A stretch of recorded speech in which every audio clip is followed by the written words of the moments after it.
Ustadz pernah mengatakan bahwa Allah tidak pernah menciptakan kemiskinan, tetapi kecukupan. Lalu bagaimana dengan kemiskinan yang ada di dunia ini, khususnya di Indonesia, di mana sekitar kita masih banyak orang-orang miskin, bahkan mungkin kita sendiri. Baik, bagaimana caranya agar kata-kata miskin, kemiskinan tidak menjadi viral? Jangan diviralkan itu ya, Masya Allah.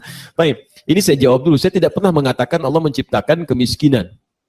Yang saya katakan, Allah menjadikan hambanya kalau tidak kaya itu cukup. Gak pernah menjadikan hamba itu miskin. Kalau tidak kaya itu cukup. Itu ada di Quran surah ke-53 ayat ke-48. Wa annahu huwa aghna wa aqna. Dialah Allah yang menjadikan manusia itu dalam kehidupannya. Kalau enggak kaya cukup.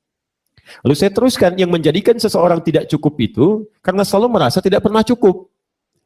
Apa yang menjadikan merasa tidak pernah cukup? Karena nafsunya. Quran surah ke-12 Yusuf ayat 53. Itu jelas karena banyak keinginan, banyak ini, banyak itu yang bukan dia butuhkan, sehingga sibuk digunakan untuk mencari sesungguhnya di luar batas kecukupannya. Cari lagi, padahal sudah cukup. Coba cek Anda deh. Mohon maaf ya, kata Nabi, orang yang cukup makan hari ini saja, punya bekal besok, itu orang kaya. Coba pulang ke rumah, cek tabungan Anda berapa. Di kulkas makanan cukup untuk berapa hari. Masya Allah, antum tuh dituntut untuk hidup pada hari ini. Belum tentu hidup besok. Sedangkan antum punya bekal untuk sebulan ke depan, setahun ke depan. Antum bukan cuma kaya, kaya banget. Kaya banget. Nabi aja kutu yaumi, orang yang punya cukup makan hari ini itu orang kaya. Apalagi antum yang punya tabungan banyak. Itu sudah kaya banget. Antum mikirin sesuatu yang belum tentu antum jalani, besok aja belum tentu hidup.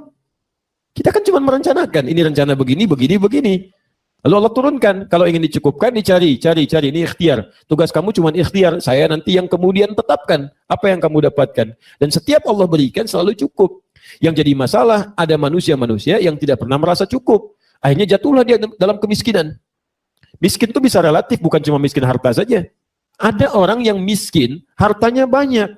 Cuman miskin, gak bisa dia nikmati harta yang sudah cukup banyak itu. Awas hati-hati. Masya Allah. Bahkan ada orang miskin pada dirinya sendiri. Pada dirinya sendiri bukan cuma miskin, pelit. Ada. Harta banyak, miliaran, Masya Allah. Di kantong dompetnya juga banyak. Begitu sakit, datangnya kemana? Bukan ke dokter, cari obat-obat pinggiran. Masya Allah. Pak, kenapa Bapak nggak berobat ke dokter? Ah, ini bagian dari penghematan. Masya Allah. Ya anda uang ada, ini cukup segalanya. Ada pada diri sendiri saja, sudah miskin. Bagaimana bisa berbagi dengan orang lain? Tapi yang paling indah, ketika seseorang dikuasai oleh dirinya, merasa tidak cukup, kemudian disebut dengan istilah miskin, maka Allah berkenan mengeluarkan manusia dari kemiskinan ini. Ini poinnya. Lihat poinnya. Jadi begitu manusia merasa dirinya miskin, justru Allah mengeluarkan manusia dari kemiskinan. Bagaimana caranya? Diberikan kemudian zakat. Quran surah ke-9 ayat ke-60. Namas sadaqatu lil fuqara wal masakin. Lihat, zakat itu keluarkan untuk orang-orang fakir, alhamdulillah, dan orang miskin. Nah, lalu kemudian gak cukup dengan zakat, masih merasa miskin juga. Ayo turunkan dengan infak. Quran surah kedua Al-Baqarah ayat 215. Posisi paling kanan sebelah bawah. Yas'alunaka madza yunfiqun. Mereka bertanya padamu Muhammad apa yang harus diinfakkan. Qul ma anfaqtu min khair. Katakan kalau mau infak harus yang bagus-bagus. Untuk siapa? Lil walidain, untuk orang tua, wal aqrabin, kerabat terdekat, wal yatama, anak yatim, wal masakin, orang miskin, wabnis sabil, dan yang kesulitan bekal. Miskin dapat lagi tuh. Kurang juga sedekah. Ayo teruskan. Sedekah teman-teman. Diberikan zakat masih miskin. Diberikan infak masih miskin. Berikan sedekah masih miskin. Kalau sudah dengan semua ini masih pengen miskin juga, antum perlu dikasih apa lagi? Coba lihat, Allah sudah keluarkan Anda, tapi Anda nggak mau keluar. Itu kan yang fatal.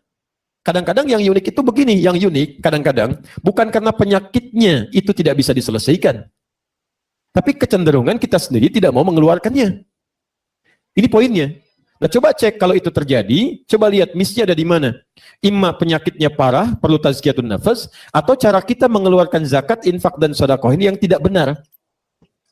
Dulu zaman Nabi, orang-orang yang seperti ini, bukan cuma disuapi. Suapi itu untuk sementara saja. Tapi selebihnya diberikan kail, bukan ikannya. Diberikan modal yang cukup, diberikan bimbingan supaya keluar dari kemiskinan. Itu yang kita harapkan. Saya kasih contoh ya. Salah satu di masjid kami nanti ada program. Itu orang-orang yang didata, di base-nya masuk dalam kategori ini punya penyakit ini, punya keadaan inilah, ya. Itu nanti kita siapkan hak mereka. dari zakat, infak, sedekah. Tapi tidak kita berikan secara langsung. Kita buat fingerprint di masjid. Mereka mesti ke masjid. Kemudian ibadah. Jadi dalam sebulan berapa kali datanya ada di situ? Dia masuk dalam sebulan misal kerjakan sampai 5 kali sehari, misal 30 hari 150 kali. Maka kalikan berasnya sekian liter dia dapatkan. Itu hak dia juga mendapatkan itu. Cuman kita dorong dia untuk ke masjid, di masjid kita bimbing. Jadi berikan tausiah yang singkat, diarahkan, dilihat bakatnya kemana. Ketika diberikan itu, kelihatan kemudian bakatnya, di base-nya sudah ada database-nya. Si ini ahlinya ini, bakatnya ininya ini. Berikanlah kemudian pendampingan di sini. Berikan modal yang baru. Bantu dengan usaha. Hari ini dia mendapat zakat, besok dia berzakat. Itu yang dipraktekkan di beberapa tempat. Termasuk sebagian di Singapura dan sebagainya. Jadi ini poinnya. Menciptakan kemiskinan bukan supaya kita miskin. Tapi supaya keluar dari jerat-jerat yang bisa sekiranya menjadikan kita sulit untuk bergerak. Ya, kalau Allah menjadikan kita miskin, bagaimana kita berzakat? Ya, kan prinsip zakat itu kalau ada yang harus dizakati.